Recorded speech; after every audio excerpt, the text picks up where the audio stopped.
Hein? Está quente, né? Preciso dizer para eles. Tem que olhar o horário de aula, tem uma aula aqui para pegar o ar-condicionado. Bom, nós estamos falando sobre conjuntos compactos. Conjunto compacto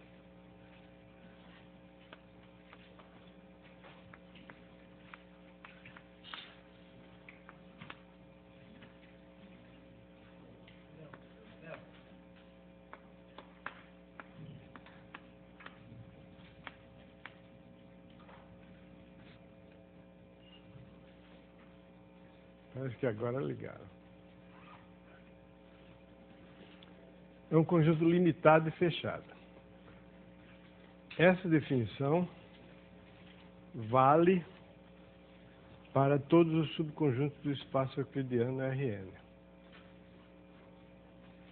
Mas se você for olhar um livro mais geral, para espaços métricos em geral, a definição para espaço métrico é um conjunto compacto quando toda sequência nele contida possui uma subsequência que converge para um ponto dele. Também está de acordo com a nossa definição. Mas se você for mais geral ainda, considerar espaços topológicos quaisquer que não são definidos por meio de uma distância, então compacto é aquele que cumpre satisfaz o teorema de Borel-Lebesgue, que nós vamos ver agora. Ok? Então, mas nós vamos ver as relações entre esses conceitos. O conjunto compacto é um conjunto limitado e fechado. O exemplo mais simples é um conjunto finito, né? O exemplo, segundo grau de simplicidade, é um intervalo limitado e que contém os extremos, também intervalo fechado. Existem conjuntos compactos que são um pouquinho mais complicados. Um passinho além é o conjunto, você tem uma sequência que converge.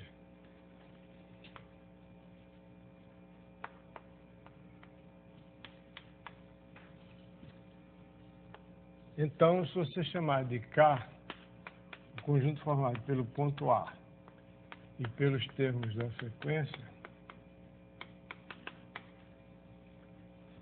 esse conjunto é compacto.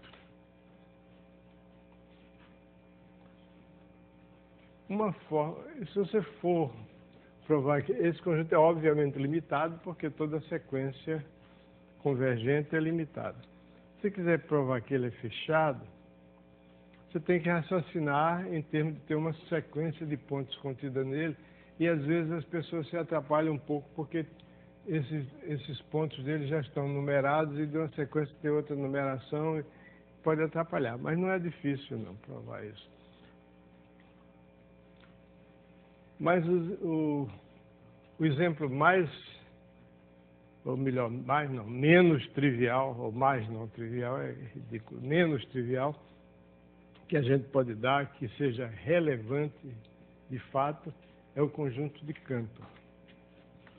Por que esse apagador sempre está longe daqui? Eles têm que lavar para tirar o pó. Lava, mas não põe de volta. É o conjunto de Cantor.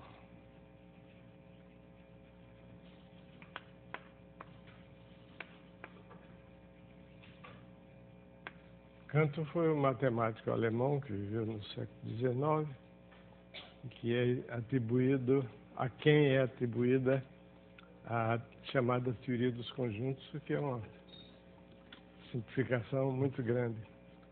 O que ele fez foi estudar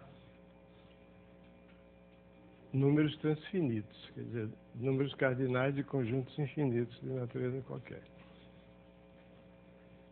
E, além disso, ele fez trabalhos importantes em séries trigonométricas também. O conjunto de Cantor inicialmente surgiu como exemplo, depois ele se revelou de uma grande utilidade para estudar os chamados sistemas dinâmicos caóticos, que é a especialidade de um bocado de gente aqui do IMPA. Então, a ideia do conjunto de Cantor é muito simples. O conjunto de Cantor é o seguinte: você pega o intervalo 0, 1. Vou fazer aqui. Pega o intervalo 0, 1. Essa é a etapa, digamos, a etapa número 0 da construção do conjunto de Cantor. A segunda etapa consiste em pegar, no intervalo 0, 1, o terço médio.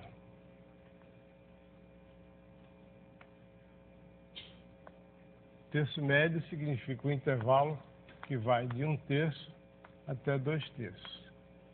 E retirar do intervalo 0, 1 esse terço médio. Quer dizer, retirar o terço médio aberto.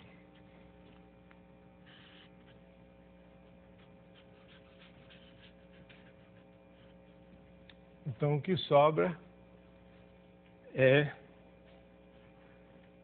uma reunião de dois intervalos compactos, ambos de comprimento 1/3. Depois você olha para cada um deles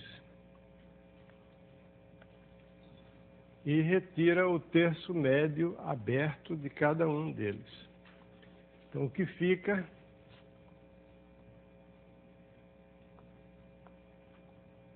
são 4 intervalos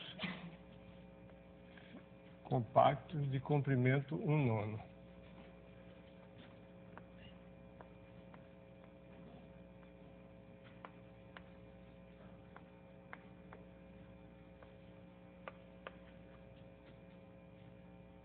Dois terços mais 1/9, fica 4 mais 7 nonos. Depois aqui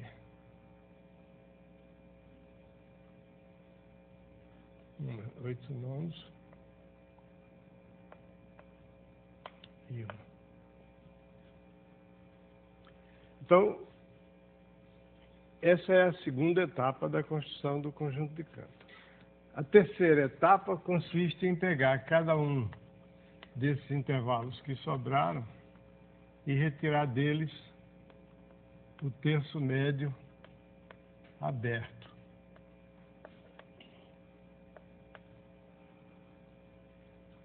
Então, sobram 8 intervalos de comprimento 1/27. E assim sucessivamente. O que quer dizer assim sucessivamente? O conjunto de cada um desses intervalos aqui é uma quantidade enumerável de intervalos. Cada um deles tem um comprimento que é uma fração do denominador 3 elevado a n. E o conjunto de Cantor é o intervalo 0, 1 menos a reunião de todos esses intervalos que foram retirados, que são intervalos abertos. O primeiro é o intervalo de comprimento 1/3 que eu retirei aqui. Depois o segundo é o intervalo de comprimento 1/9 e o terceiro também 1/9 e assim por diante. Então é evidente, a partir dessa definição, que o conjunto de Cantor é um conjunto compacto, porque ele é limitado, está contido no intervalo 0, 1, e é fechado porque é o complementar de um conjunto aberto. Tirei um aberto, você pega um fechado, retira dele um aberto, você obtém um fechado. Então, o conjunto é compacto.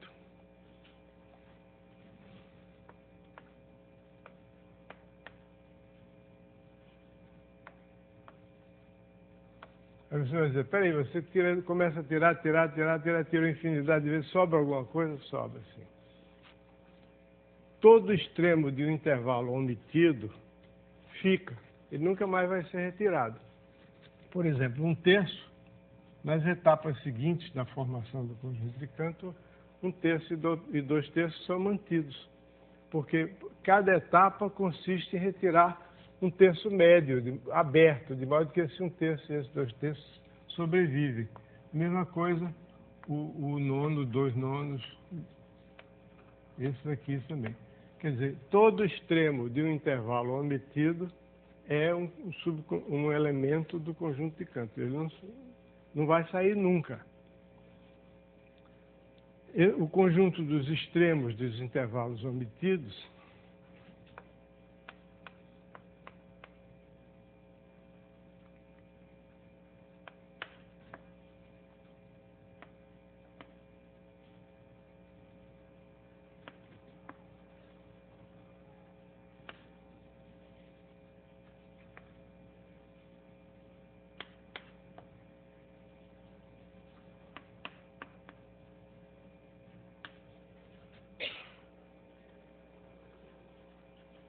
o conjunto dos extremos dos intervalos omitidos, ele é chamado, eu chamo de E porque ele é um conjunto enumerável. Porque primeiro, quando eu faço a primeira operação, sobram dois, além do 0 e do 1, e mais o 0 e 1 se você quiser botar, sobram 1/3 e 2/3. Na segunda operação sobram esses pontos aqui, 1 nono, 2 nonos, 7 nonos, 8 nonos. Na terceira operação também. Então, é um conjunto enumerável.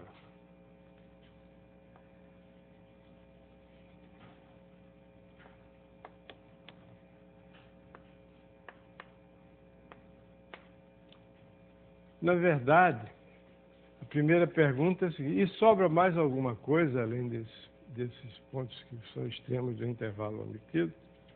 Não só sobra alguma coisa, mas a maioria dos pontos do conjunto de Cantor não está entre os intervalos, entre os extremos dos intervalos omitidos. Porque o conjunto de Cantor não é enumerável. Então, o conjunto de Cantor tem as seguintes propriedades. É compacto.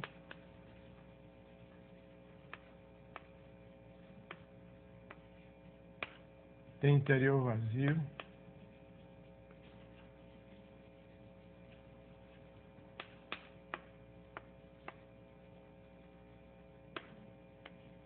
Por que ele tem interior vazio?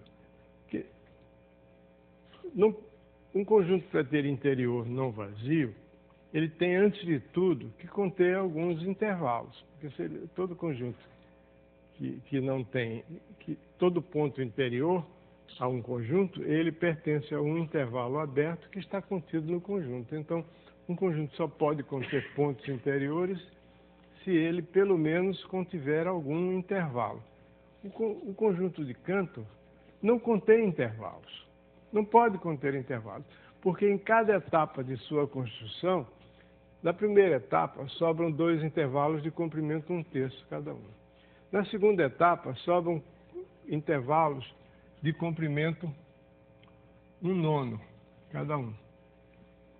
Na terceira etapa, sobram intervalos de comprimento 1/27. De modo que não pode sobrar nenhum intervalo, porque qualquer intervalo que porventura sobrasse tem que ter um comprimento. Mas que comprimento é esse? Se ele sobrou, é porque ele seria um desses intervalos aqui, mas aí ele vai ser dividido depois em 3 partes iguais. Então, não contém intervalos, o interior é vazio.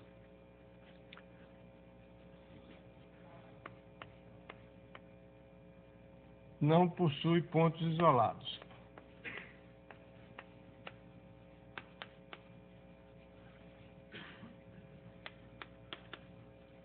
Aqui eu estou usando uma palavra que ainda não defini oficialmente.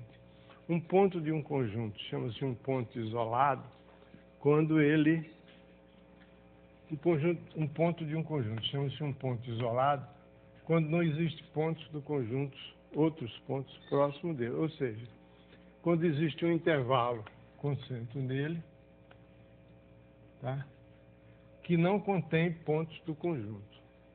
Naquele intervalo não há outros pontos do conjunto. Isso não significa que esse intervalo tem nada a ver com o intervalo ser contido no conjunto ou não. Um ponto é isolado quando ele pertence a um intervalo aberto que não contém pontos do conjunto.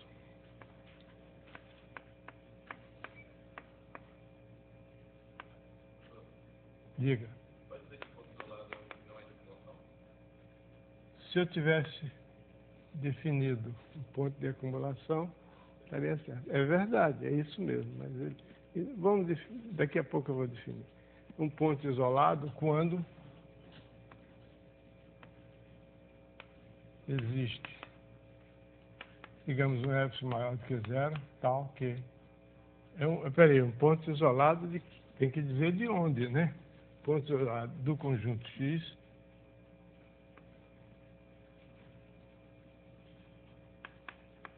um ponto isolado do conjunto X quando existe um epsilon maior do que zero, tal que a interseção de A menos epsilon, A mais epsilon, esse intervalo com X é vazia. Ou seja, que nesse intervalo não há outros pontos de X. É vazia não, desculpe. É igual a A é um ponto de X. Muito bem, não se pode errar no meio de quem sabe. Estão errando, alguém diz, está errado. É assim que eu gosto. Então, isso aqui é um ponto isolado. Ok? Por exemplo, no conjunto dos números naturais, todos os elementos são isolados. No conjunto dos números racionais, nenhum elemento é isolado. Ok?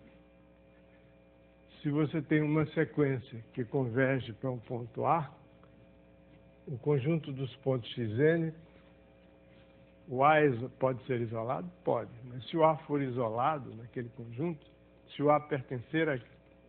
Bom, se eu pegar uma sequência de pontos de um conjunto que converge para um limite e acrescentar esse limite ao conjunto dos pontos da sequência, eu obtenho um conjunto assim. Esquece o K. O limite mais os termos da sequência. Esse A aqui pode ser um ponto isolado. Mas para ele ser um ponto isolado, é preciso que os termos da sequência, a partir de um certo ponto, sejam todos iguais a A. Se não for assim, ele não é isolado. Ok? Então, ponto isolado é isso, de um conjunto. E um conjunto discreto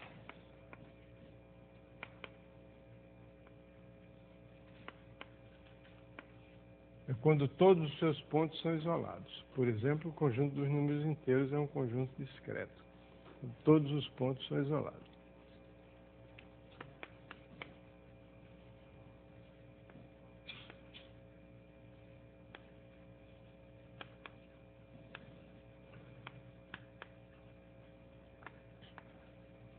Muito bem, então voltando aqui, o conjunto dos extremos dos intervalos omitidos é enumerável e não tem pontos isolados.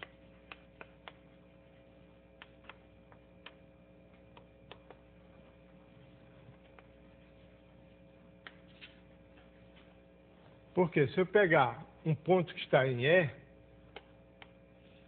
se eu pegar um ponto X pertencente a E, significa que ele não é, que ele é extremo de algum intervalo que foi omitido. Então, X é extremo de algum intervalo que foi omitido. Digamos que foi os intervalos omitidos são todos intervalos abertos. Aqui, por exemplo, 1/3 é extremo desse intervalo aqui que foi omitido. 1/9 e 2/9 são extremos à esquerda e à direita de um intervalo que foi omitido. Ok? Então, se você tem um ponto pertencente a ele é extremo de algum intervalo que foi omitido, que não está no conjunto de Cantor. Mas ele está, porque ele não vai ser omitido nunca, porque eu sempre vou omitir intervalos abertos. Aliás, uma vez que ele é extremo do intervalo omitido, esse intervalo aqui que foi omitido, da agora em diante, ele nunca vai ser extremo direito de nenhum intervalo omitido. Daí em diante, aliás, ele não vai ser extremo nem direito nem esquerdo. Ele não vai ser mais extremo de intervalo. Ele já foi extremo de intervalo omitido. Só pode ser uma vez.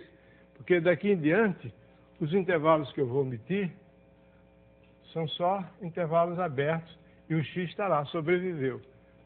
Na etapa seguinte, o X continua inatingível. Ele Ele sobrevive a essa infinidade de mutilações que são feitas no intervalo 0,1. Então, ele não pode ser um ponto isolado. Se ele é um ponto que é extremo de algum intervalo omitido, então está aqui voltando ao ponto X, é extremo de um intervalo que foi omitido. Na próxima etapa, depois que esse intervalo aqui foi omitido, na próxima etapa vai ser omitida uma parte, quer dizer, um terço médio de outro intervalo, cuja distância é x.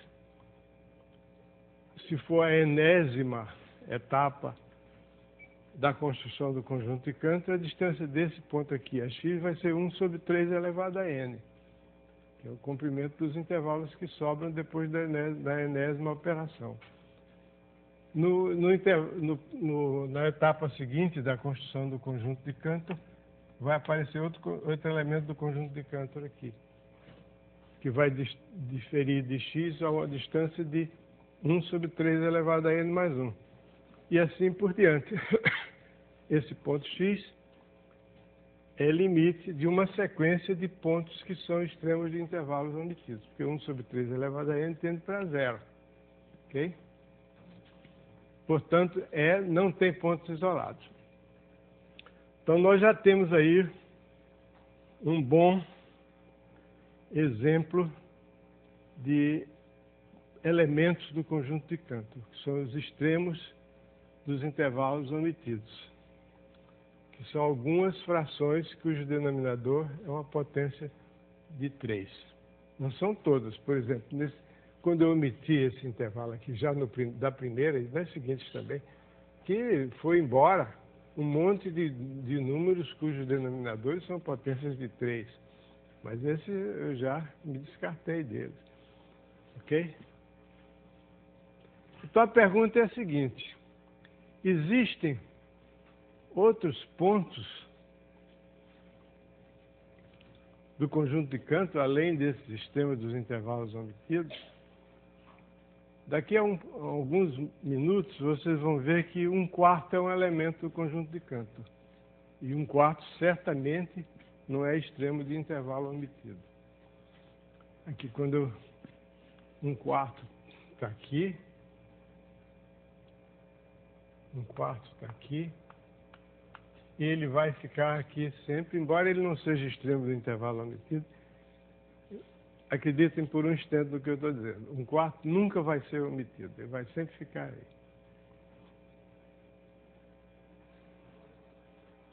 Então, mas a essas alturas é bastante razoável que a pessoa tenha dúvida. Será que realmente existem outros elementos do conjunto de Cantor, além desses, que são os extremos do intervalo?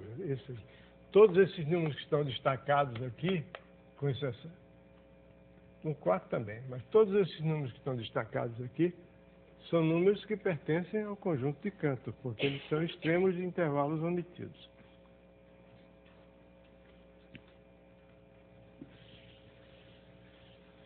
E se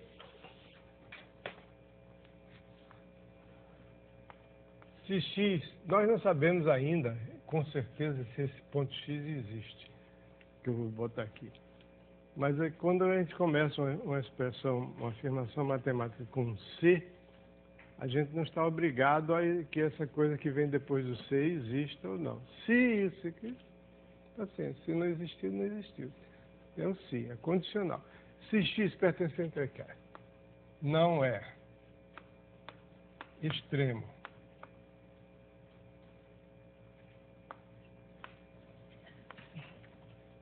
de um intervalo omitido,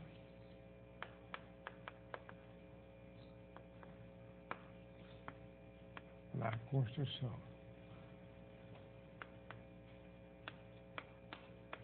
de K, então x também, eu ponho também aqui porque já não é ponto isolado.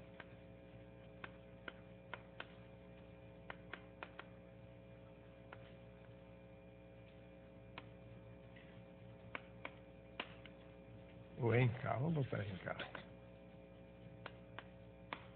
Também não é ponto isolado.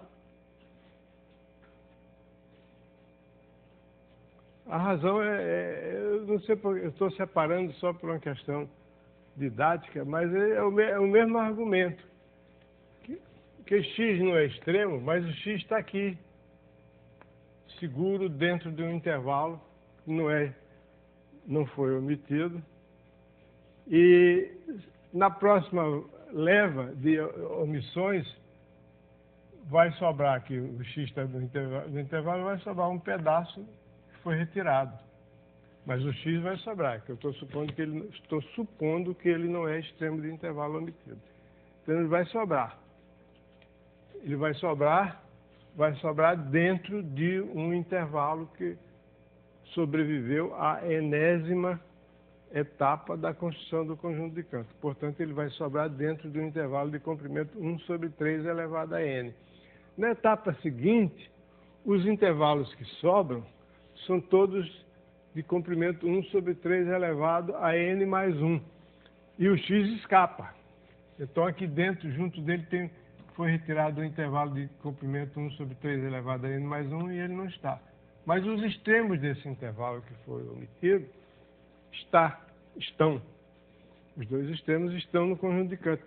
Então, o x vai ser limite de uma sequência de pontos do conjunto de Cantor. Então, o x não é ponto isolado. Ok? Não só o x não é ponto isolado, mas aqui eu vou introduzir uma nova palavra. O conjunto E é denso em K. Isto é, isso significa dizer que o fecho de E é K.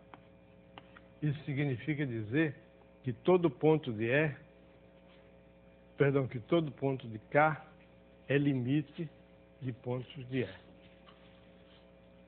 Então, por exemplo, o conjunto dos números racionais é denso na reta. Porque todo número real é limite de uma sequência de números racionais. Porque nós já vimos que todo intervalo de números reais contém números racionais. Então, todo número real, qualquer intervalo que eu pegue com centro nele, vai ter números racionais lá dentro. Então, ele é limite de uma sequência de números racionais. Diga. Não entendeu a definição de ponto isolado? Você tem um conjunto X, ok? Sobre o conjunto de reta. E você tem um ponto A pertence a X. Esse ponto A chama-se um ponto isolado em X significa, veja bem, isolado é uma palavra que deriva de ilha, isola, ilha. Então ele está ilhado. Então se ele está isolado, significa que em torno dele não existem pontos de X. A ideia é extremamente intuitiva. Você é um ponto isolado quando que existe um intervalo contendo A, no qual não há outros pontos de X além do A. Então, significa que existe um epsilon maior do que zero, esse epsilon é o raio desse intervalo. Tal que o intervalo A menos epsilon, A mais epsilon, contém apenas o ponto A como ponto de X. O único ponto de X dentro daquele intervalo é o ponto A. Entendeu agora? Ok.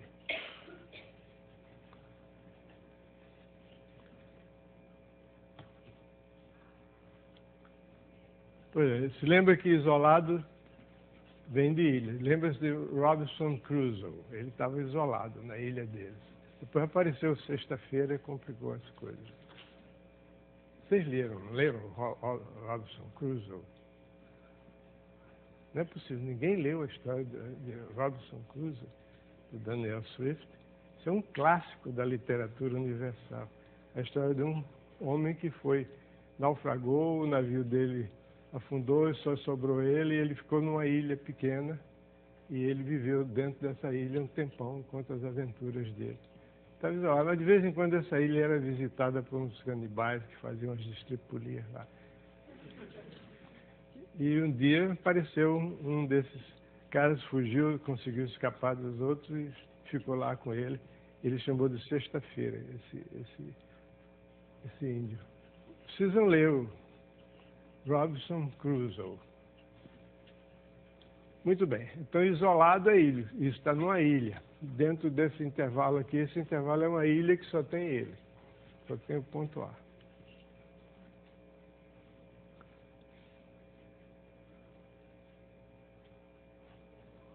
Ok. Então, o conjunto o conjunto de Cantor K não possui pontos isolados.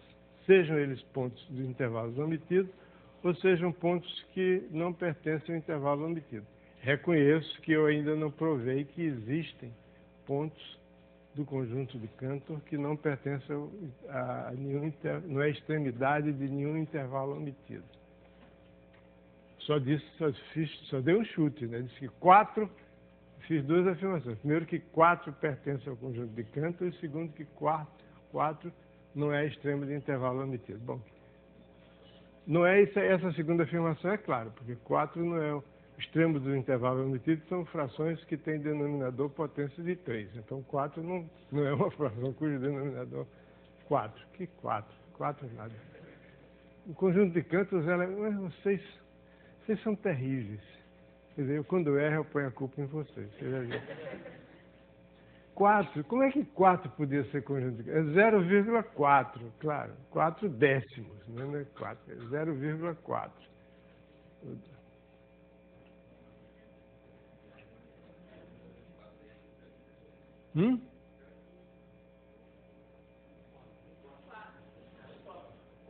0,4? Não, 1 quarto. Ih, eu estou completamente... Fui falar em Robinson Crusoe, aí me perdi. É 1 quarto.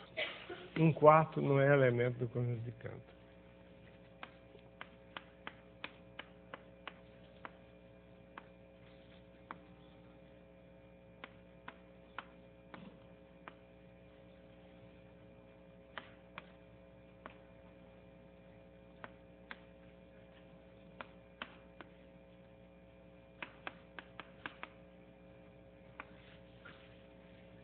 Essa é a minha dívida. Muito bem. Como é que eu provo que existem realmente pontos que não são extremos de intervalos omitidos? No conjunto de Cantor existem esses pontos. É muito simples.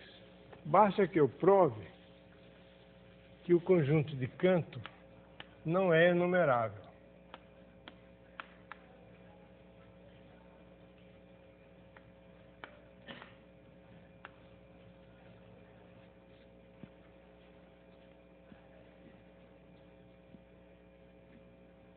Não é enumerável. Como o conjunto dos extremos dos intervalos omitidos é um conjunto enumerável, então, se eu provar que K não é enumerável, está resolvido. Então, quer dizer, não só existem pontos que não são extremos dos intervalos omitidos, mas ainda, esses pontos formam a grande maioria. O conjunto deles não é um conjunto enumerável, porque se fosse, a reunião dele com o E seria enumerável. Então a gente usa aquele sistema que vocês já viram aqui. É o seguinte, seja X um conjunto enumerável de pontos de K. Eu devo achar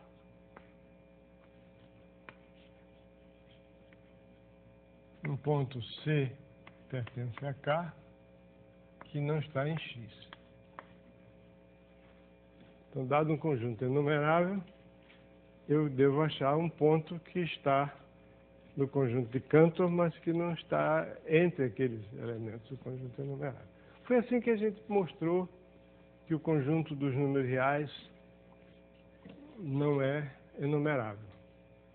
Dada uma sequência enumerável, eu arranjei uma sequência de intervalos encaixados que convergem, tal que o x1 não pertence ao primeiro. É isso que eu vou fazer.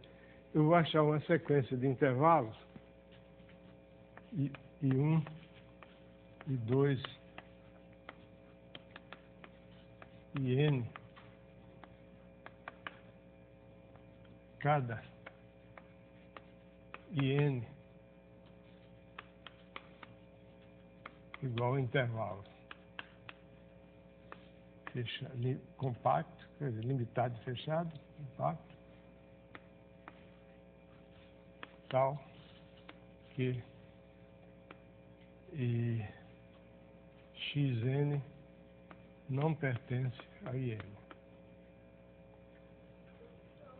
Oi.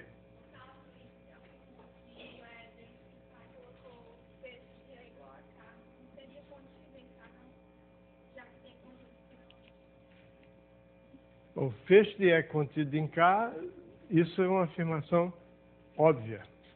Não tinha que provar, não precisava argumento nenhum para provar isso. Porque o E está contido em K, o fecho de E está contido no fecho de K. Mas o fecho de K é K, porque K é compacto.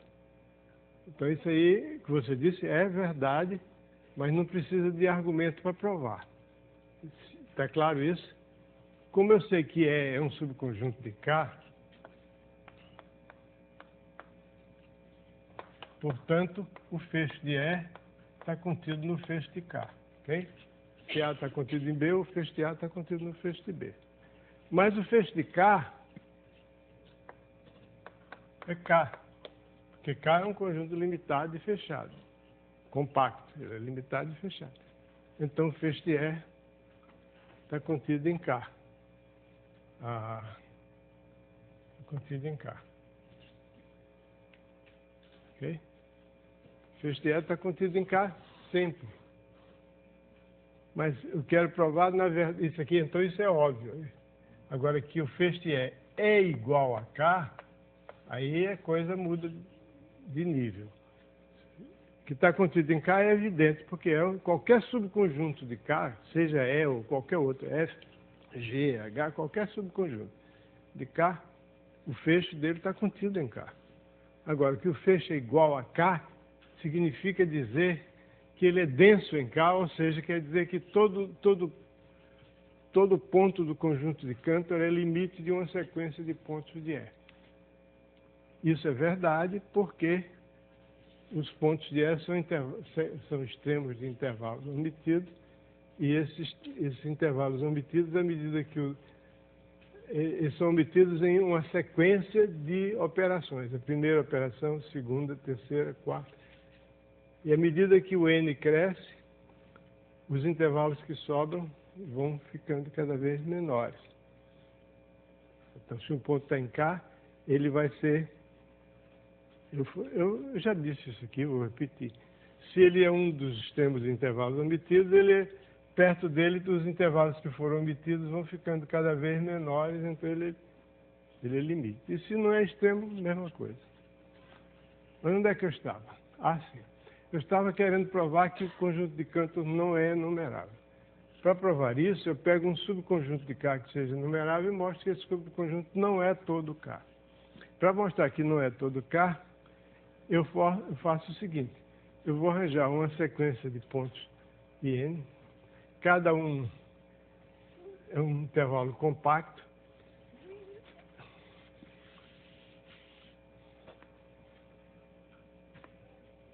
Com centro compacto não degenerado, porque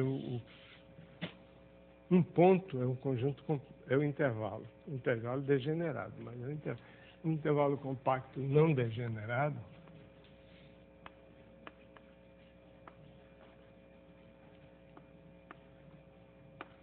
Com centro num ponto de K. E tal que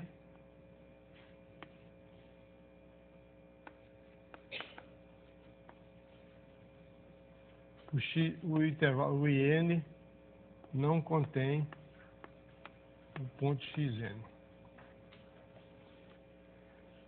Se eu conseguir isso, essa sequência de intervalos encaixados para que o enésimo ponto daquele conjunto XN não pertence a esse intervalo, então nós já sabemos, pelo princípio dos intervalos encaixados, nós já sabemos que a interseção de todos esses intervalos é não vazia, ou seja, que existe algum ponto, um C, que pertence a todos os IN. Todos os IN.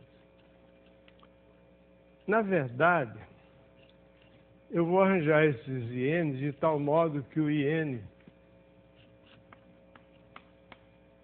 seja AN, BN, com BN menos AN igual a B menos A. Não. BN menos AN tendendo para zero.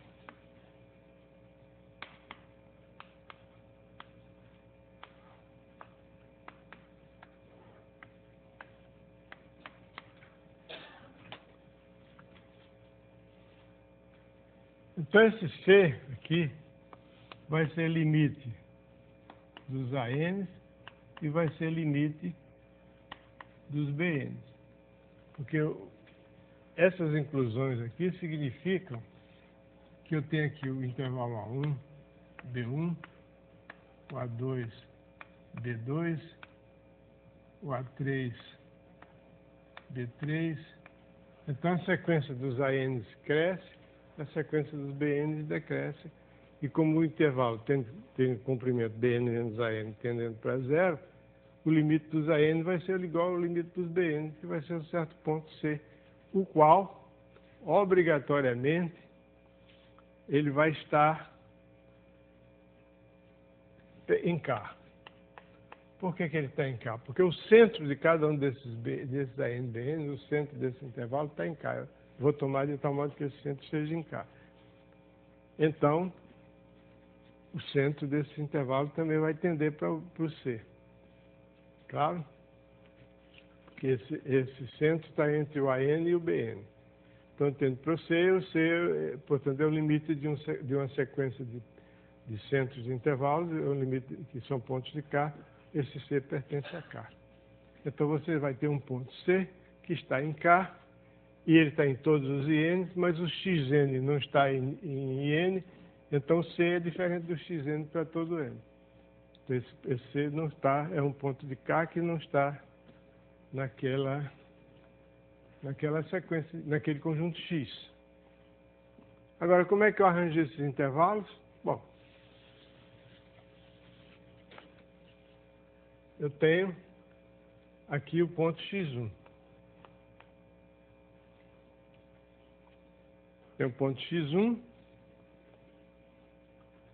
é um ponto de K, eu pego um intervalo, I1, concentro no ponto de K, digamos Y1, diferente de X1.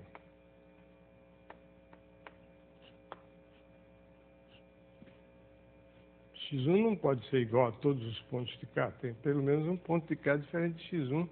Esse ponto de K, ele vai ser centro de algum intervalo que contém diferente do X1.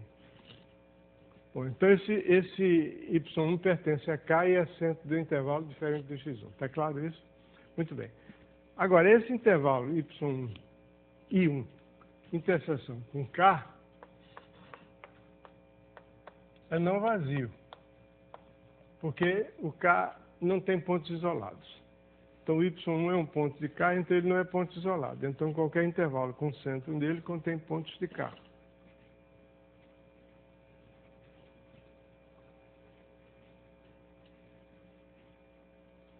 Bom, na verdade, não, eu estou dizendo bobagem, né? Foi uma afirmação desnecessária. Isso aí é claro que isso aqui não só é diferente de vazio, mas isso aqui é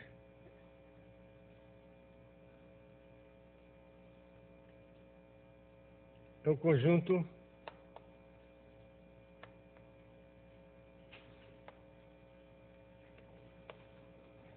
não.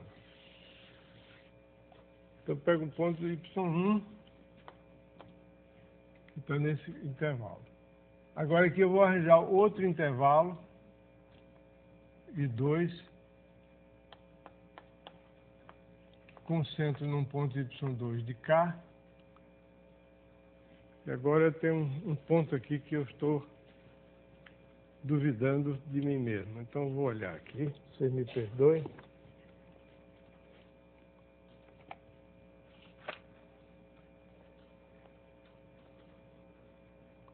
Ah, sim, Y1 contido com K é um conjunto infinito, compacto, sem pontos isolados.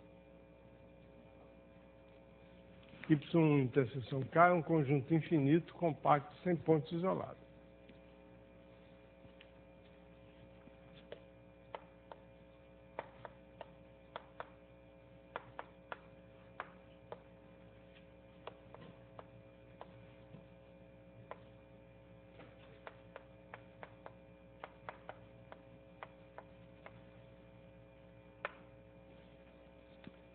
Bom, são três afirmações. Infinito, compacto, sem pontos isolados.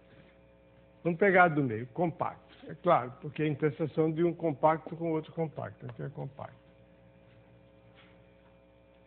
Não tem pontos isolados. Então, que é infinito é consequência do fato dele não ter pontos isolados. Porque se ele tivesse pontos isolados, então, dentro desse intervalo I1, você ia ter uma parte de K sem pontos isolados. Então, esse ponto aqui, em particular o ponto Y1 não é isolado. Então, qualquer vizinhança dele vai conter pontos de K. Então, ele não pode ter pontos isolados. Se tivesse pontos isolados, o K não contém pontos isolados. Se K não contém pontos isolados, sua interseção com nenhum intervalo pode conter pontos isolados. Então, é um conjunto infinito, compacto, sem pontos isolados. Então, dentro dele, eu acho um I2 pelo mesmo motivo. I2 contido em I1, compacto, intervalo compacto, e pego um ponto Y2 pertencente ao I2, de tal modo que o X2 não pertença ao I2. É fácil de evitar um ponto que o X2 não pertence ao I2, é só pegar um intervalo pequeno com centro em Y1. Então não vai conter. Então você vai ter essa sequência de intervalos limitados, cada um contendo o seguinte, e a interseção é um ponto que não está entre aqueles dados específicos inicialmente. Ok? Muito bem. Então, está aqui a afirmação feita. É um conjunto compacto. Os extremos dos intervalos omitidos é um conjunto enumerável denso.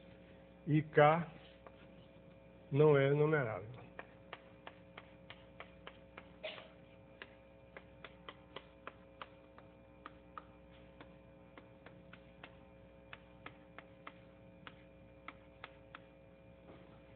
Muito bem. Agora falta dizer uma coisa a respeito do K que pode ajudar a esclarecer muito sobre como é que ele é. Inclusive, a gente vai ver por que é que 1/4 não é extremo de intervalo omitido.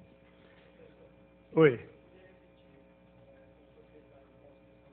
Fale um pouquinho mais alto, por favor. Poderia repetir como foi feita a construção desses intervalos? Desse intervalo? Realmente eu fui meio não convincente. Então eu vou ler para você o que esse autor aqui, que eu conheço muito bem, escreveu. Ele diz assim: como nenhum ponto de K é isolado, a interseção de I1 com K é um conjunto infinito, compacto, sem pontos isolados. Entende isso? O que é o I1? I1 é o seguinte: eu comecei com o ponto X1 Aí eu pego o intervalo I1, concentro num ponto Y1 pertencente a K, e um intervalo concentro num ponto de K que não contém o X1. Isso aí está claro. É claro, você tem dois pontos diferentes, você pega um intervalo que separa ele do outro. Agora, esse 1, interseção K, é um conjunto infinito, compacto, sem pontos isolados. Está claro isso? Não? Porque K não tem pontos isolados. Ok.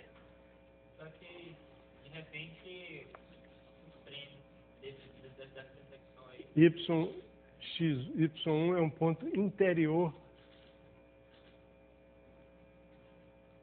ao I1. Um ponto interior, é o ponto médio do intervalo I1. Mas qual é que você disse? Sim, mas você falou que ele não tem pontos isolados, Não. tratando essa intersecção como conjunto. Claro, como conjunto, evidente. Eu falo assim, que de repente... Interseção é um conjunto. De repente, o extremo desse conjunto poderia ser um ponto isolado. Extremo, o que é o extremo do conjunto? Digamos assim, o elemento mínimo ou o elemento máximo. Não estou entendendo. Não, assim, porque, por exemplo, se você pegar ali o Olha, número 1/3, por exemplo, você pegar ali o número 1/3, ele pertence a K. É. E aí, se eu pego agora um conjunto, por exemplo, eu pego o intervalo 2/3, o intervalo com centro 2/3 e de raio 1/3. E aí eu faço interseção com K, então 1/3 vai ser um ponto isolado da interseção. Não, porque vem pelo outro lado. Não, mas assim, mas eu estou tratando a intersecção como ele não é um ponto. Peraí, eu acho engraçado você dizer tratando a interseção como um conjunto. A interseção é um conjunto. 1/3, ele não é um ponto, ele não é um ponto isolado de K, mas ele é um ponto isolado da intersecção. Não. Que interseção? Você pega 1/3, por exemplo. Aí você toma a interseção de um intervalo que contém 1/3. Então está cheio de pontos de K aqui. Pega um intervalo de centro 2/3 e de raio 1/3. Um intervalo de centro 2/3 e de raio 1/3, você faz a intersecção com K. Então, aí está um monte de pontos aqui. Não, mas aí o ponto 1/3 pertence à intersecção.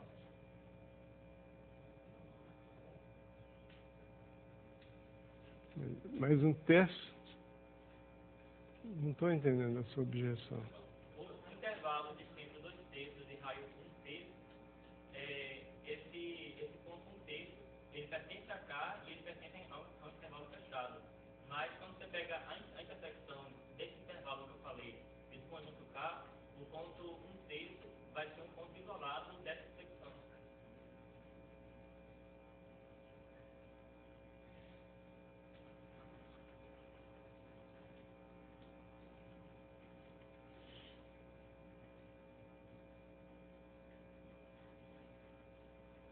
De fato, você pega esse... Mas qual o ponto que eu pego como sendo o ponto Y1? O ponto 2/3. 2/3 é o ponto Y1.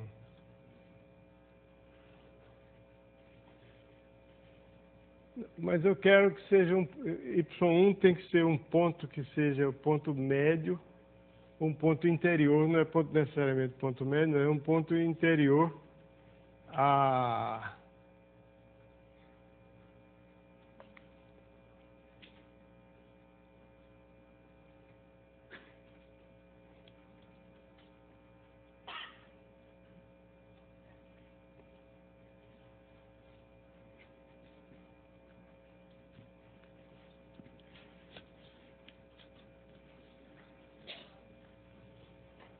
Muito bem, deixa eu examinar a sua objeção cuidadosamente.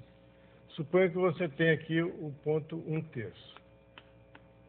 E aqui eu tenho o ponto 2/3. É isso? Aí eu tenho o quê? Eu tenho um ponto X1. E eu quero pegar um ponto que seja um intervalo que não um intervalo Y1 e I1 que não contém o ponto X1.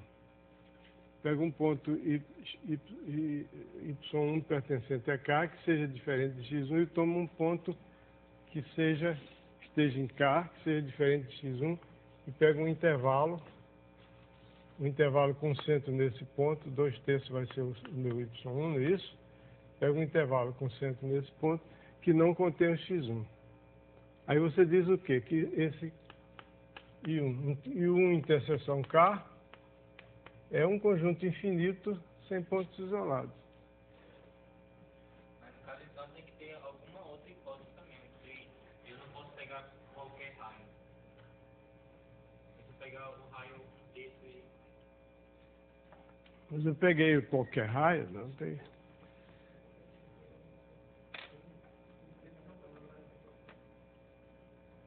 Você tem razão. Eu tenho que pegar tem que ter um pequeno cuidado. Eu tenho que evitar esse ponto aqui. Se o ponto, por exemplo, que eu pegar for o extremo de um intervalo omitido, eu tenho um buraco aqui entre ele e o próximo.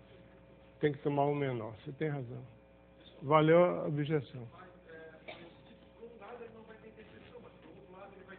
Vai ter.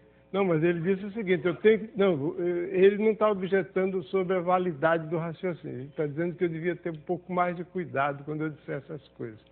Não vai ter daqui, mas vai ter lá. Mas eu disse que esse conjunto não tem pontos isolados. Se eu pegasse esse I1 aqui, aí I1 interseção K, ia conter o ponto 1/3, que seria um ponto isolado do I1 interseção K. Ele está certo. Ele está certo. Agora, o que eu fiz foi uma afirmação de que não contém ponto isolado, basta dizer que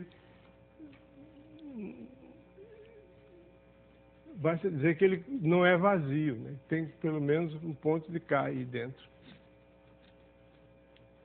Tem razão. Eu vou corrigir isso aqui. Muito bem. Está certo. Como é que é o seu nome? Cristiano. Cristiano. Você é de onde? Sou da Bahia. Muito bem. Viva a Bahia. Salvador mesmo? Não, sou de Ilhéus. Ilhéus? Muito bem. Bom, um pequeno cuidado. Eu fiz a afirmação de que não contém pontos isolados, ele já disse que não é verdadeira, mas o que eu quero dizer é que é infinito, compacto, infinito e compacto. Pronto. Bom, mas o que eu queria falar era sobre uma forma de a gente ver o conjunto de Cantor, que é uma forma aritmética e não geométrica, que ajuda, às vezes, a entender. Inclusive, a saber que 1/4 é um elemento do conjunto de Cantor. Isso tem a ver com escrever os números em base 3.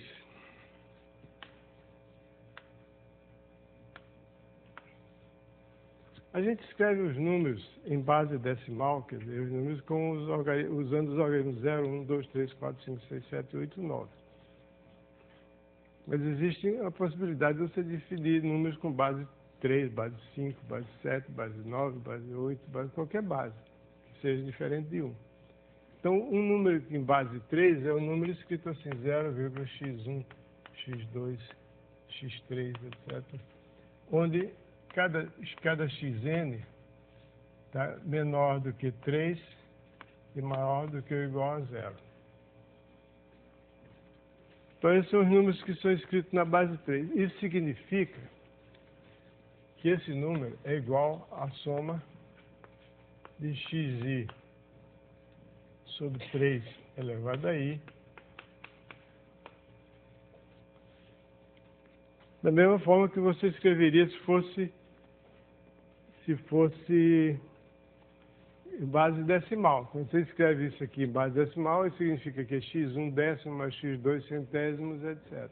Aqui é x1 terços mais x2 nonos mais x3 27 avos, etc. Em vez de ser décimo, centésimo, milésimo, cada casa dessa é uma casa de 3 terços, nonos, 27 avos, etc.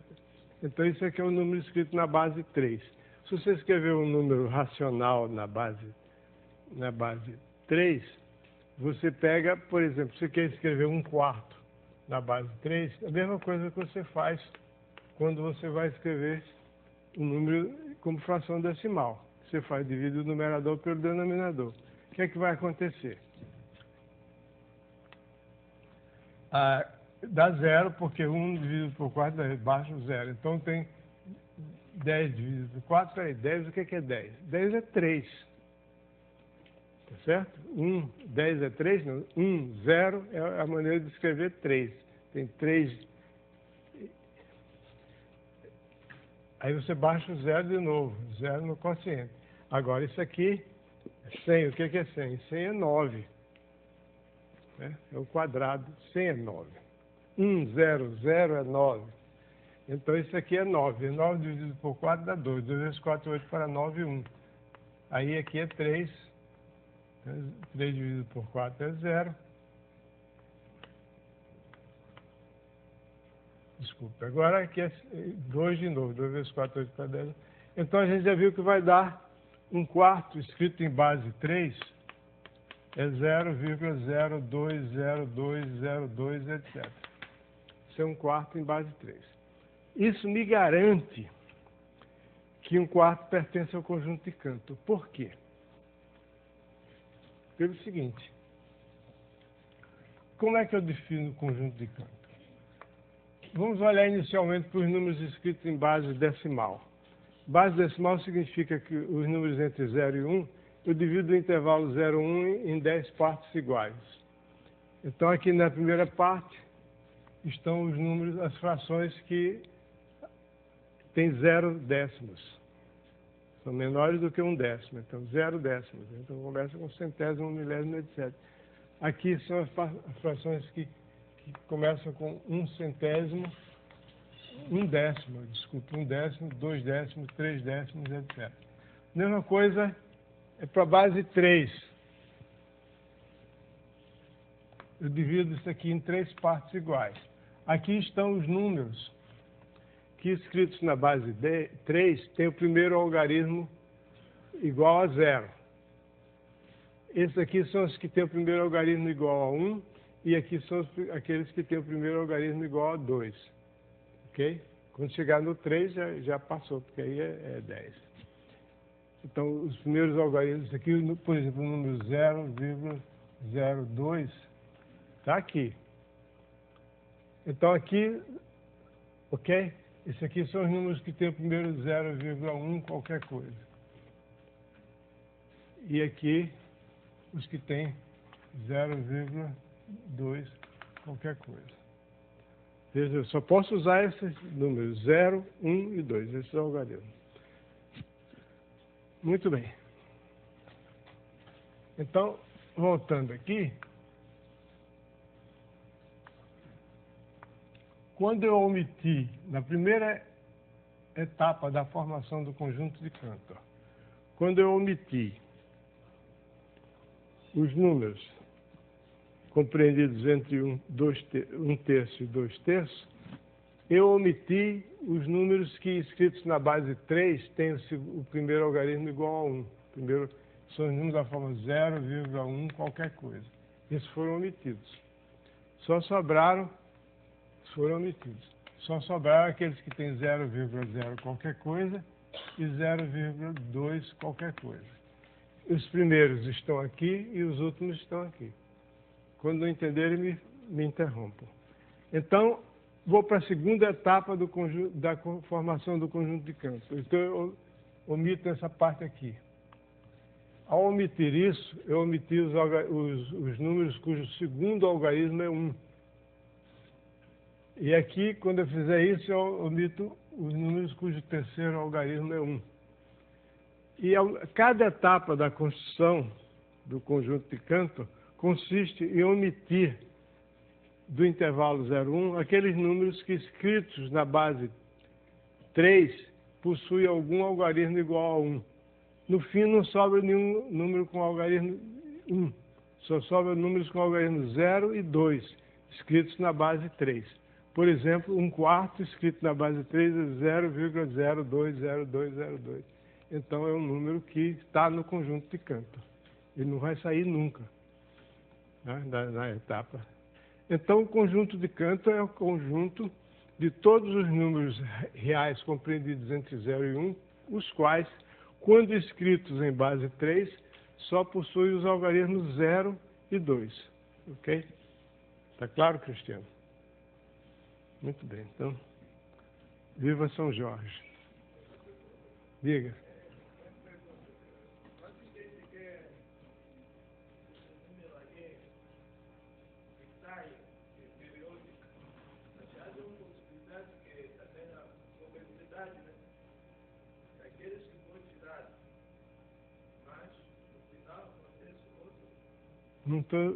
Não estou ouvindo direito o que você está dizendo.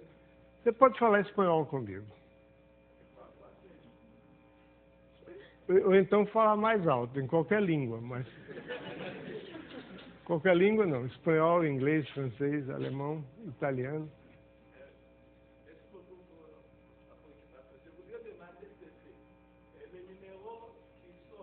Ah, você é francês? Vous êtes français? Ok, très bien. Vous pouvez parler français.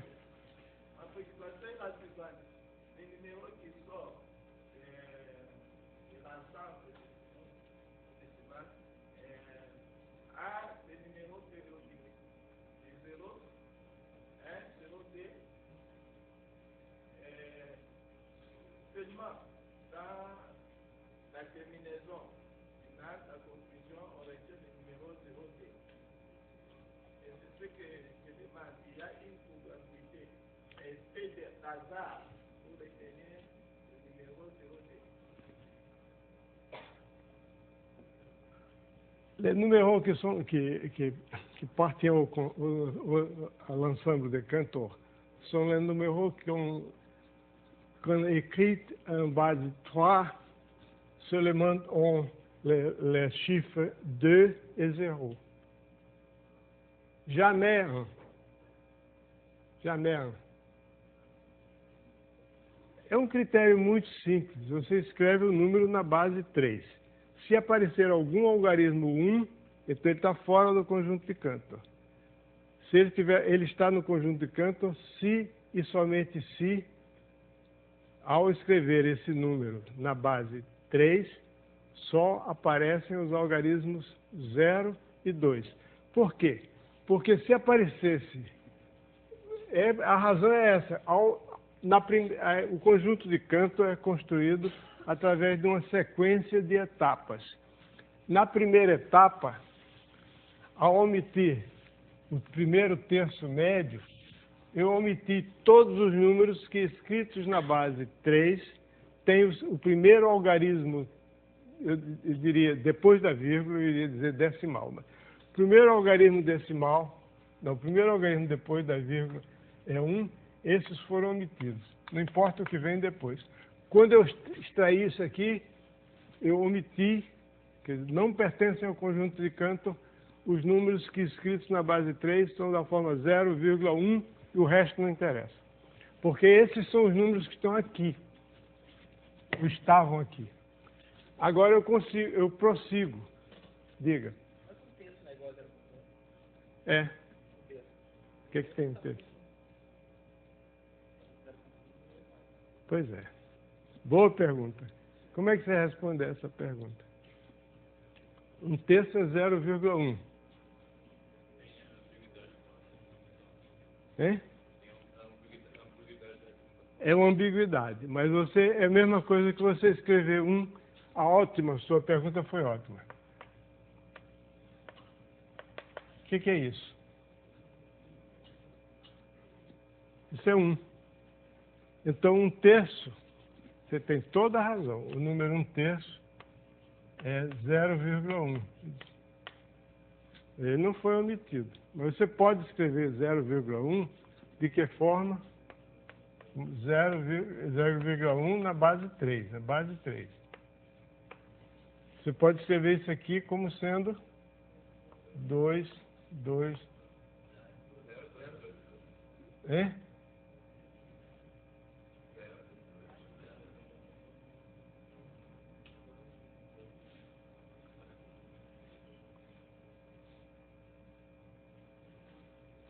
Ih, agora eu me atrapalhei.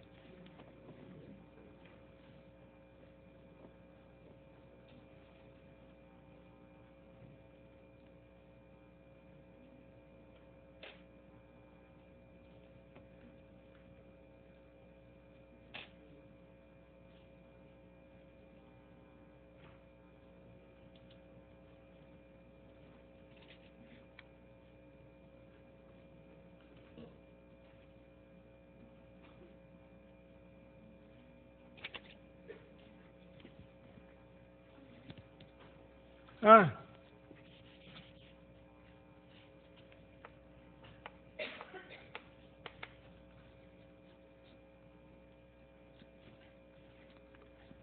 zero vírgula 1 é a mesma coisa que 0,0222222, uma infinidade de dois. Boa pergunta. Mas o que é que eu estava dizendo? Já disse tudo, né? Então, o conjunto de Cantor pode ser visto aritmeticamente dessa forma.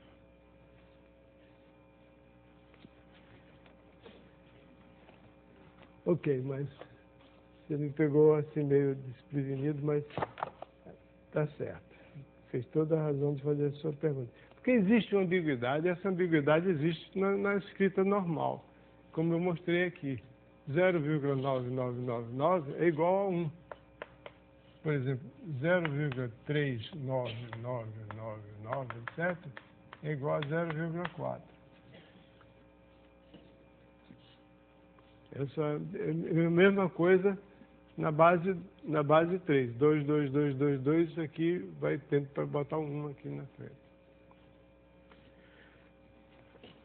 Essa forma de olhar para o conjunto de Cantor, essa forma aritmética de olhar para o conjunto de Cantor, já mostra o fato de que ele não é numerável. Porque se você pode representar todos os elementos do conjunto de Cantor com frações em base 3, em que aparecem só os algarismos 0, 1, ou melhor, 0 e 2, você, nenhum conjunto enumerável pode conter todos os elementos do conjunto de Cantor. O argumento é exatamente aquele que a gente fez para mostrar que as sequências formadas por 0, 1, 0, 1, 0, 0, 0, 1, etc., não formam um conjunto enumerável. Se você pegar qualquer sequência de elementos do conjunto de Cantor, escrever na base 3, você forma um elemento que não está, você arranja um C que está no conjunto de Cantor que não está aqui. Porque x1 é 0 ou 2. Se x1 for 0, eu escrevo C igual a 0,2. Se for 2, eu escrevo 0,0. Aí eu olho para o x2. x2 ou é 0 ou 2. Se for 0, eu ponho 2 aqui. Se for 2, eu ponho 0 aqui. E assim por diante. Então, continuando, eu vou achar um elemento que pertence ao conjunto de Cantor, mas não é nenhum daqueles que você pôs aqui.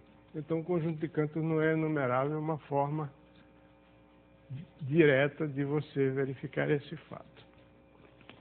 Bom, deixa eu ainda ter meia hora. Deixa eu chatear vocês por mais meia hora, falando do teorema de Borel-Lebesgue.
Bom, teorema de Borel-Lebesgue. Seja X um compacto, toda cobertura aberta de X, aberta significa que existe uma reunião de cada um desses A lambda.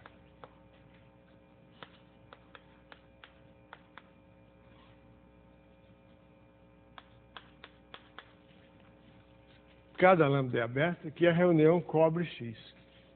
Então você pode jogar fora a maioria desses abertos e ficar só com o número finito dele. Não importa que eles sejam uma família enumerável ou não enumerável, você sempre pode se livrar de todos e ficar só com um número finito que ainda cobre X. Quando a gente começa a estudar matemática de maneira um pouquinho mais séria, análise matemática, eu, por exemplo, eu comecei a estudar essas coisas, mas não vou contar a história, vou contar da minha vida. Em Fortaleza, eu tinha 18 anos, e peguei um livro que tinha esse negócio e eu fiquei maluco. Para que serve essa porcaria? Não serve para nada. Serve para calcular a integral de uma função complicada? Não. Só depois é que eu fui entender para que servia. Então, eu espero que vocês aqui possam, no decorrer desse curso, entender para que serve esse princípio que aparentemente é tão geral, mas que envolve dois nomes respeitabilíssimos.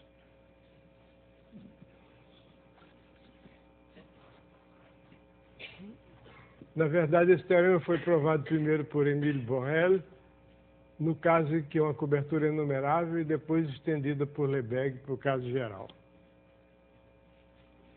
Ele é mais conhecido por Lebesgue do que por Borel, mas é injusto. Borel foi realmente a primeira pessoa que... Existe até que os alemães chamam esse teorema de teorema de Heine. É meio absurdo, porque Heine nunca provou isso. Provou uma coisa que pode ser demonstrada usando isso. Bom, então toda cobertura aberta possui uma subcobertura finita, se o conjunto é compacto. Na verdade, vale a recíproca. Eu espero ter tempo de mostrar que vale a recíproca também. Recíproca é o seguinte: se você tem um conjunto tal que toda cobertura aberta dele possui uma subcobertura finita, então esse conjunto é compacto. Vamos ver um exemplo de um conjunto que não cumpre essa condição. Se você pega o conjunto dos números inteiros, 1, 2, 3, 4. Mas é covardia, porque se existe uma coisa que está muito longe de ser compacta, é esse conjunto. Você pega uma cobertura aberta formada por intervalos de comprimento pequeno, menor, por exemplo. Aí você tem uma cobertura aberta, então a reunião de todos esses intervalos abertos, né? Então cobre o conjunto, N está contido na reunião de todos os intervalos N menos, digamos, 1/10, N mais 1/10. Esse mais 1/10 aqui é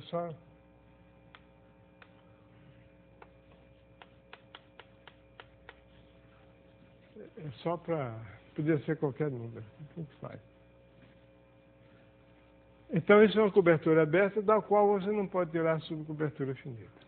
Aliás, você não pode tirar nenhuma subcobertura própria. Quer dizer, se você omitir um desses intervalos da cobertura, ele já não cobre mais.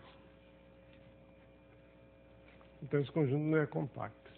Mas, como eu disse, isso é covardia, porque o conjunto dos números naturais é muito longe de ser compacto. Mas vamos demonstrar esse teorema. Vamos demonstrar esse teorema, primeiro, para o caso em que o conjunto X é um intervalo AB. É um exemplo de um compacto. Então, vamos supor que esteja contido numa reunião de abertos. Uma coleção de abertos cuja reunião cobre o intervalo AB. E vamos demonstrar por absurdo. Vamos supor, por absurdo, que essa cobertura não admite a subcobertura finita. Então, o que é que eu faço? Eu pego o intervalo AD e divido ao meio. Vocês já estão cansados de ouvir esse tipo de raciocínio, né? Eu divido ao meio. Então, se o intervalo B for dividido ao meio, aqui você tem um intervalo I1, aqui tem um intervalo metade, aqui outra metade. Não vou botar nome ainda não. Se essa parte aqui, digamos assim, admitir uma subcobertura finita e a outra tiver também uma subcobertura finita, então eu junto as duas subcoberturas finitas e obtenho uma subcobertura com uma cobertura finita de todo o intervalo. Então, pelo menos uma das metades, em pelo menos uma da metade aqui, a lambda não admitem uma subcobertura finita. É claro isso? Suponha que o teorema seja falso. Então, eu tenho uma cobertura que não admite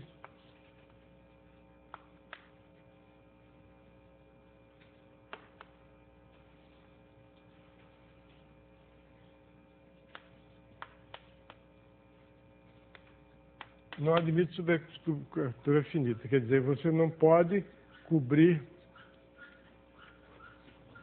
o intervalo AB por um número finito desses alâmbidas aqui. Então, eu pego o AB e divido ao meio. Então, eu tenho duas metades. Pelo menos uma dessas metades não pode ser coberta por um número finito dos alâmbidas. Porque se ambas pudessem ser cobertas por um número finito de alâmbida, eu pegava os alâmbidas que cobrem a primeira metade, os alâmbidas que cobrem a segunda metade, juntava os dois, teria uma cobertura finita de todo o intervalo.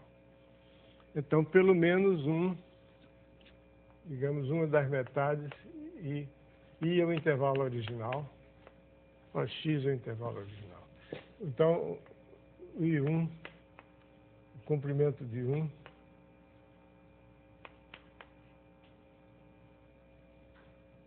vou representar assim. Isso é uma notação que eu vou usar bem mais tarde. Comprimento do intervalo.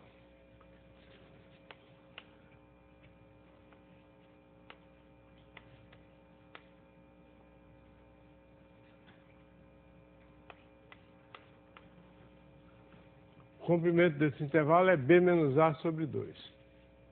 Eu dividi ao meio. Então, pelo menos uma dessas metades não admite uma subcobertura finita. Então, esse 1 está contido na reunião dos alâmbidas, não admite, não possui subcobertura finita. Ok? Então eu faço a mesma coisa. Pego o I1, divido ao meio, e 2 é um intervalo que tem comprimento B menos A sobre 2 ao quadrado, divido ao meio, e que também I2 não admite subcobertura finita.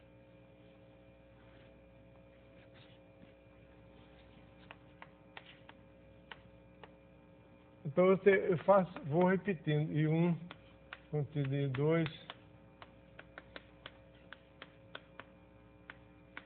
o comprimento de N é B menos A sobre 2 elevado a N, e não admite o IN, certamente está contido na reunião dos alâmbidas, não admite subcobertura finita. Aí o que é que vai acontecer? A interseção de todos os INs vai ser um certo ponto C. Não vai ser C. Ok? Não vai ter mais do que um ponto. Essa interseção é não vazia. Eu sei que toda sequência de intervalos encaixados tem um ponto que é comum a todos eles. Não pode ter mais de um, por quê? Porque o comprimento desses intervalos vai tender para zero. Então não pode ter mais de um. Então tem um ponto. Então você tem um C pertence a IN para todo N.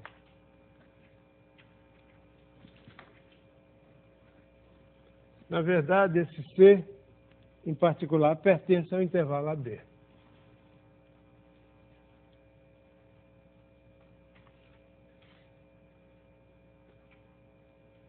Muito bem, então existe um intervalo. Desculpe. O C está em AB.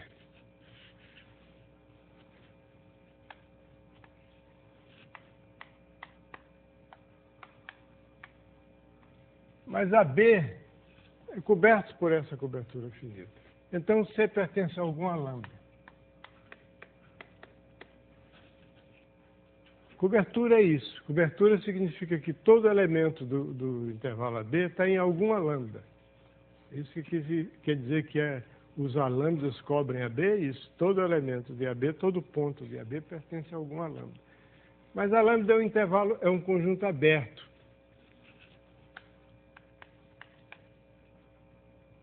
Se a lambda é aberta, então existe um intervalo C menos epsilon, C mais epsilon, contido em a lambda.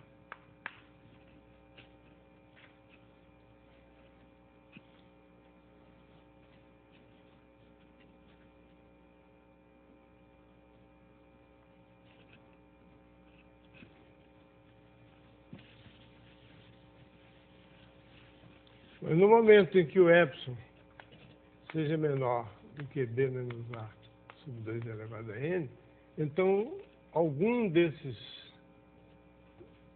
o C vai estar o C está em IN. No momento em que o IN seja tal que o epsilon seja menor do que isso aqui, então esse intervalo C, IN vai estar contido em C menos epsilon, C mais epsilon.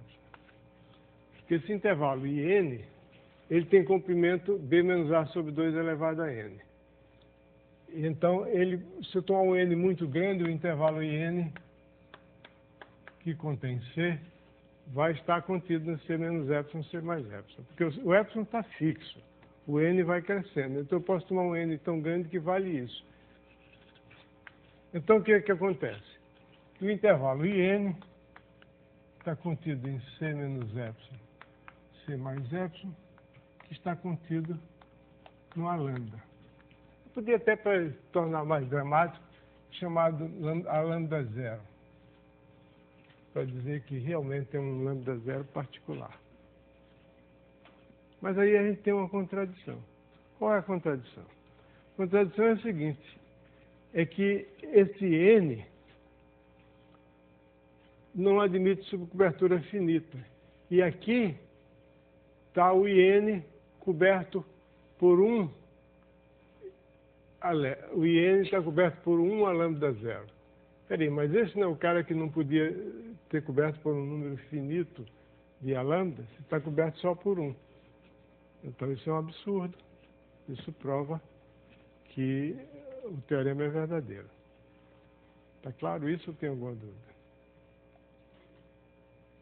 Ficou tudo claro? Ouviu alguma coisa? Fala mais alto um pouquinho, minha filha. O epsilon é maior do que B menos A sobre 2 elevado a N, porque o intervalo está dentro do epsilon. É. Muito bem, garota.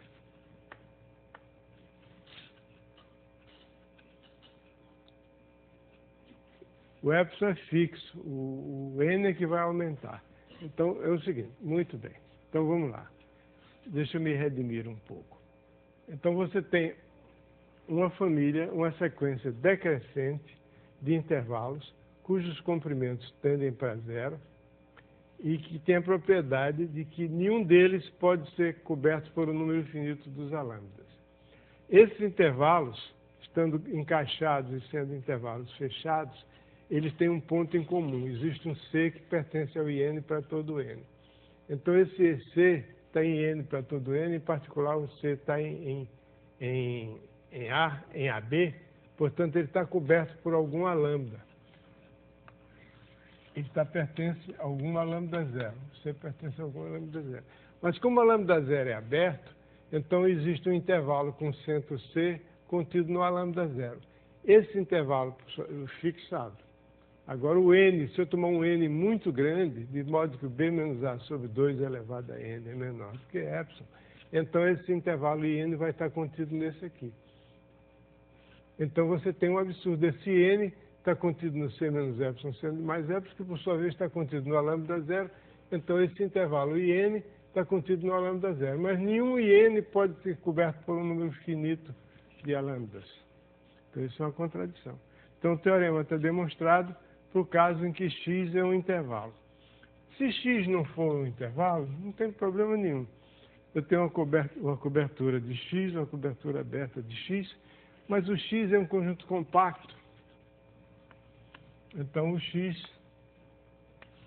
está contido, em particular ele é limitado, está contido em algum intervalo compacto AB. Eu tenho que usar a hipótese que o x é compacto. Ou seja, já usei o fato de que ele é ilimitado, então ele está contido dentro do intervalo AB.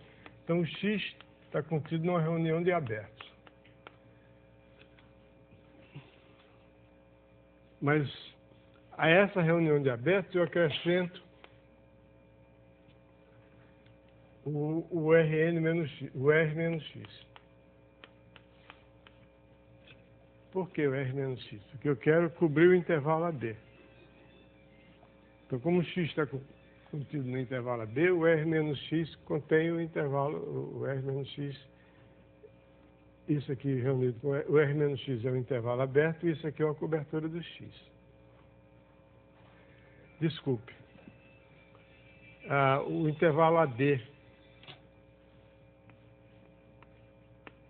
É isso não. O intervalo AD está contido. Isso aqui era uma cobertura do x. Inicialmente o x está coberto por esses lambda. Aí eu coloco o x dentro do intervalo AB. Agora eu não sei se o intervalo AB está contido na reunião dos lambda. Eu sabia que o x estava contido na reunião dos lambda. Agora eu faço o seguinte, eu pego a reunião dos lambda e ponho mais o complementar do x. Isso aqui vai cobrir o intervalo AB.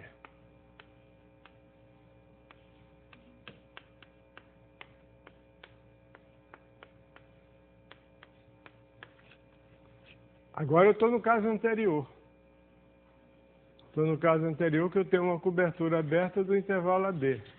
Então existe uma subcobertura finita do intervalo AB, está contido no A lambda 1, etc., A lambda K, mais o R menos x, que também é um aberto, porque o x é fechado, além de limitado é fechado. Então, mas acontece que o x não tem nenhum ponto em comum com R menos x. X é uma coisa, R menos x é o complementar de x, não tem nenhum ponto em comum. Porque daqui resulta que o x está contido em A1, AK. Ok? Então tem a cobertura finita. Porque se o AB está contido nessa cobertura finita aqui, o x está contido no AB, mas o x não tem nada a ver com isso aqui, então o x está contido só nessa parte aqui. Então você tem uma cobertura finita. Okay? Então, esse é o teorema de Borel-Lebesgue. Se x é compacto, então toda a cobertura aberta de x admite uma subcobertura finita. Agora, eu vou mostrar que vale a recíproca também.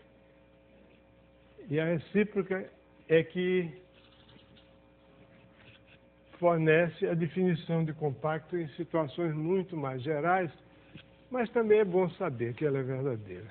Eu não pus ela aí nesse livro, não. Pus no outro livro, curso de análise.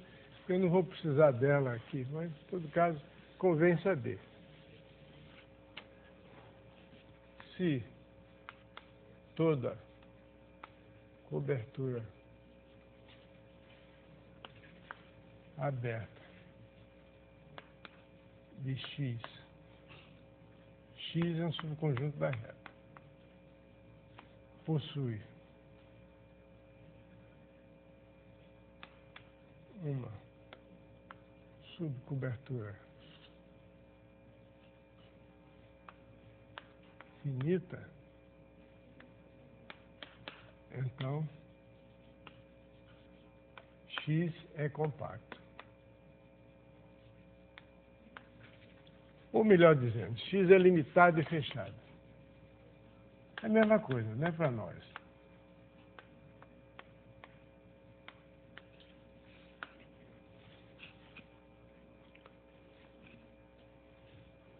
Então, eu tenho um conjunto que tem a seguinte propriedade. Toda cobertura aberta admite uma subcobertura finita. Então, eu afirmo que esse conjunto é compacto, ou seja, que é limitado e fechado. Primeiro, ele é limitado.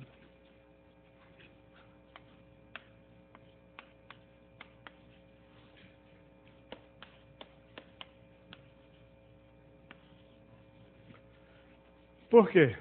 Se ele não fosse limitado, ele conteria um ponto x1 maior, digamos, ele é a mesma história. Se ele não é limitado, ou porque ele não é limitado inferiormente, ou porque ele não é limitado superiormente. Vamos supor que ele não seja limitado superiormente. Então, existe algum elemento x1 em x que é maior do que 1.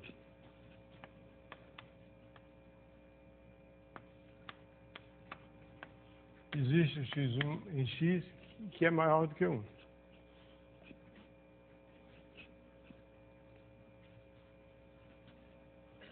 Aí eu olho para o 2. Existe um x2 em x que é maior do que 2 e maior do que x1 mais 1. x1. Aí eu olho para o x1 mais 1. Vai ter um x2 aqui que é maior do que 2 e é maior do que x1 mais 1. Para garantir que ele é bem maior do que o x1. Ok? Se não existisse esse x2, então porque o x1 mais 1 seria uma cota superior para o conjunto, o conjunto seria limitado. Analogamente, existe um x3 maior do que o x2 mais 1 e que é maior do que 3. E assim por diante. Então, o xn é maior do que n e é maior do que xn menos 1 mais 1. Então, eu tenho uma sequência de pontos x1, x2, x3, etc. Cada um distando do seguinte por pelo menos 1, contidos em x.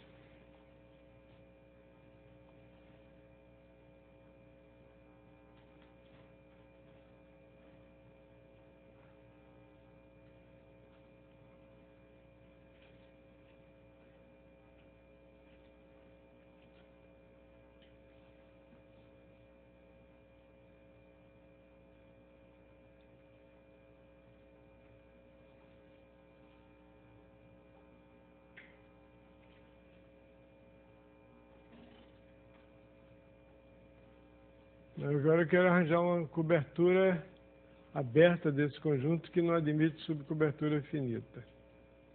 Aí eu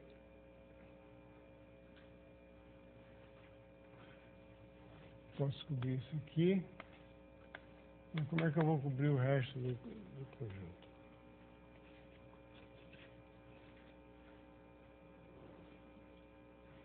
Ah, não vou fazer isso não.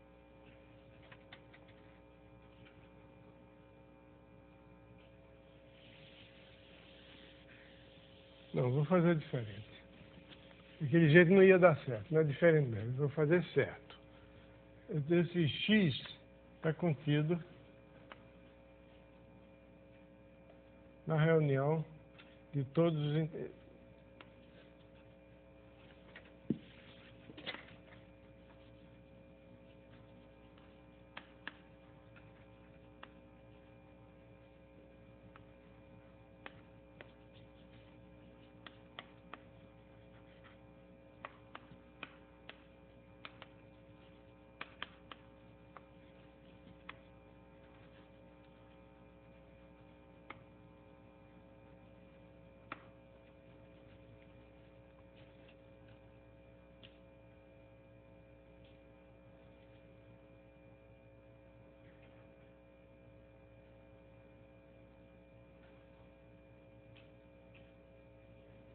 Não basta dizer que seja ilimitado.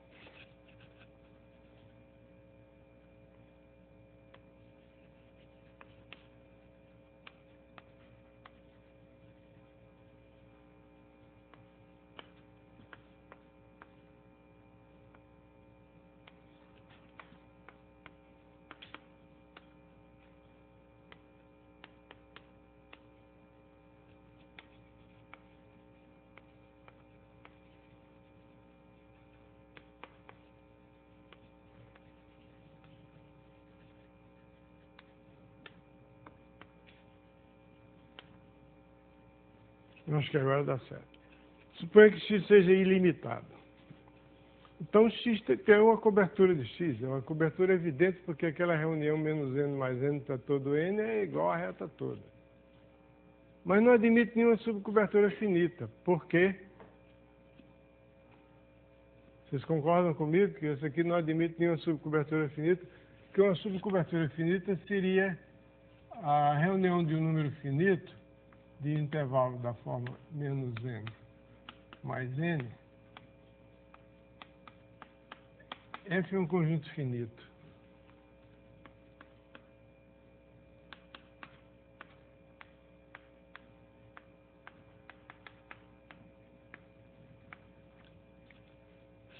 Você tem uns conjuntos que vão crescendo. N, 1, 2, 3, 4, 5, 6, etc.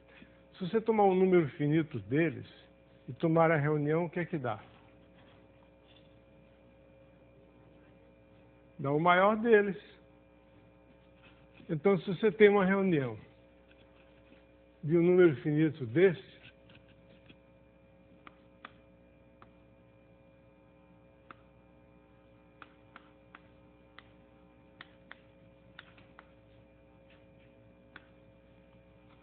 vai dar o maior deles. E o x está contido aí? Não, porque o x é ilimitado. Se x estivesse contido num deles, seria limitado. Vai ficar muito mais simples do que eu estava querendo fazer. Então, seja x ilimitado. Então, a cobertura x aqui não admite subcobertura finita, porque todo subconjunto finito, todo conjunto finito de intervalos desse tipo, tem como reunião o maior deles. E x não pode estar contido no maior deles, porque o maior deles é um conjunto limitado. X seria limitado. Então, x é limitado. Além disso, x é fechado. Se você toda cobertura aberta possui uma subcobertura finita, x é fechado. Por quê? Se x não fosse fechado, existiria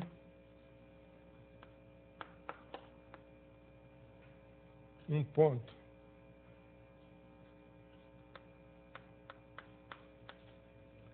A pertencente a R e uma sequência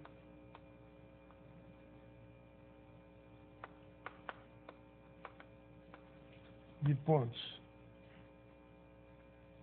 xn pertencente a x, tais que A não pertence a x e o limite de xn é igual a A.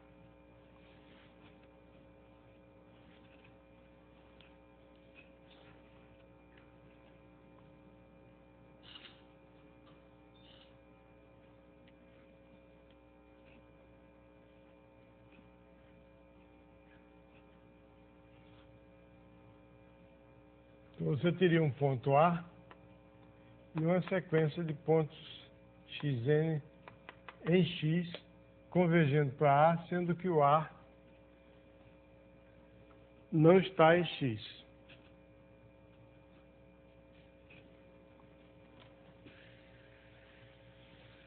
Então, passando a uma subsequência, eu posso sempre supor que, digamos, xn1, eu vou supor x1 menor do que x2, menor do que etc, que é menor do que xn, menor do que A.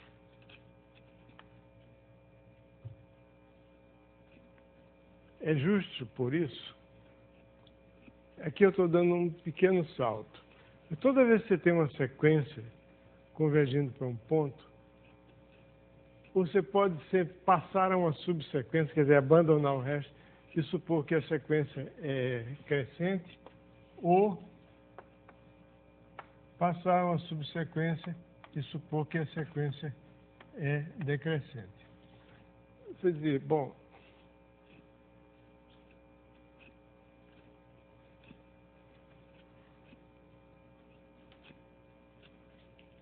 dá para entender isso? Dá para acreditar nisso? E aí, Baiano, dá para acreditar? Dá. Pelo seguinte, porque passando uma subsequência, eu posso sempre supor ou lá ou cá. Porque eu pego um ponto da subsequência, pego um ponto da sequência, pego um ponto da sequência. Há duas possibilidades. Como o x, A não pertence a x, como A não pertence a x, o A não pode ser igual a nenhum dos xn. Então, eu pego o x1. A distância de x1 a A, a diferença x1 menos A, digamos que x1 seja menor do que A. É um certo número, mas a sequência converge para A. Então, existe, toma um epsilon menor do que a distância de A a x1, e vai ter um x2, que está aqui, ou está do outro lado, mas ou tem uma infinidade do lado de lá ou infinidade do lado de cá. Então eu posso supor sempre que todos os xn são menores do que A, primeira coisa. Isso é um exercício que eu estou fazendo aqui, é o seguinte, toda vez que você tem uma sequência de pontos que converge para um ponto, que não é nenhum dos pontos da sequência, então você pode passar uma subsequência de tal modo que essa subsequência seja crescente ou decrescente. Você pega uma sequência de pontos que convergem para um ponto que não é nenhum dos termos da sequência. Então, ou você tem uma infinidade de termos da sequência menores do que ele, ou uma infinidade maiores. Ou os dois. Ou aí não é exclusivo. Então, você pode sempre supor que tem uma infinidade menores ou que tem uma infinidade maior. Porque se tivesse um número infinito menores e um número infinito maiores, e o resto onde é que está? Tem que ter um número infinito, são todos diferentes de A. Então, são todos menores. Então, você pega um que é menor do que A. Então, digamos que você tem uma infinidade de termos da sequência menores do que A. Pega um menor do que A. Mas a sequência tende para A, então vai ter um outro maior, com índice maior, que está mais próximo de A. Então, pega o outro que está mais próximo de A. Pode pular um monte aqui, mas eu vou chamar de x1, x2, x3, vou jogar fora o resto. Muito bem. Então, você vai ter uma sequência, digamos, de pontos crescente tendendo para A. Então você faz o seguinte, você toma o intervalo, você tem aqui x1, x2, x1, x2, x3, esse aqui está o A, x4. Então você pega um aberto que cobre o x1.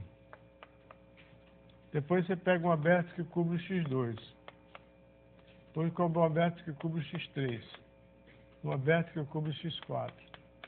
Etc. Ok? Então você vai ter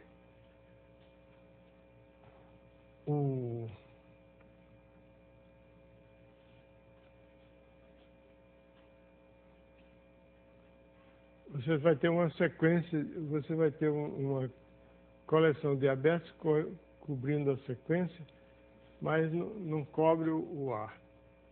E daí o A não pertence ao conjunto.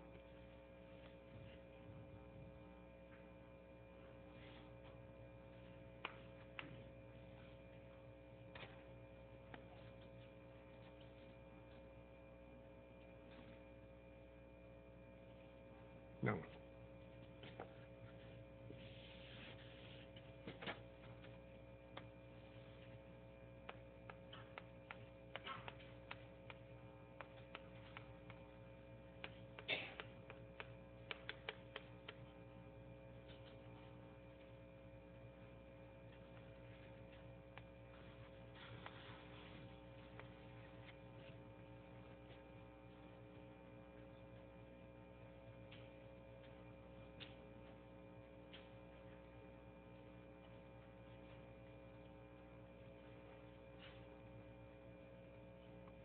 Eu deixo para fazer isso na próxima aula. Agora eu não estou lembrando como é que eu faço. Agora vamos pegar a sequência de abertos R menos o intervalo de φ entre A e raio 1 sobre N.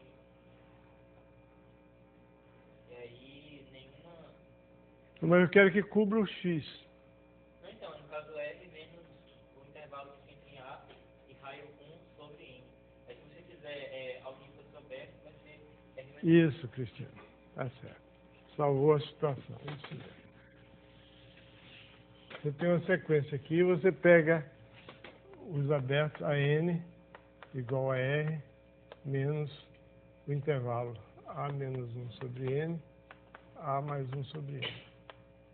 Então a reunião, isso aqui é a reunião desses AN, vai conter naturalmente o X, certo? Porque a reunião desses AN é R menos A. Ok? Mas nenhum subconjunto próprio deles pode cobrir todo o X, porque, como essa sequência é crescente, essa cobertura é uma cobertura crescente, os AN crescem com N, então, qualquer reunião finita deles, qualquer reunião finita desses AN é igual ao AN de maior índice, do maior índice N. Então, não pode ser todo o X, porque fora desses AN, fora de qualquer desses AN, você vai ter pontos XN, que pertencem a X. Muito bem, Cristiano, você salvou a pátria. Muito bem, com isso nós terminamos aqui. Ficou faltando falar sobre pontos de acumulação, mas vocês ficam para fazer isso sozinhos.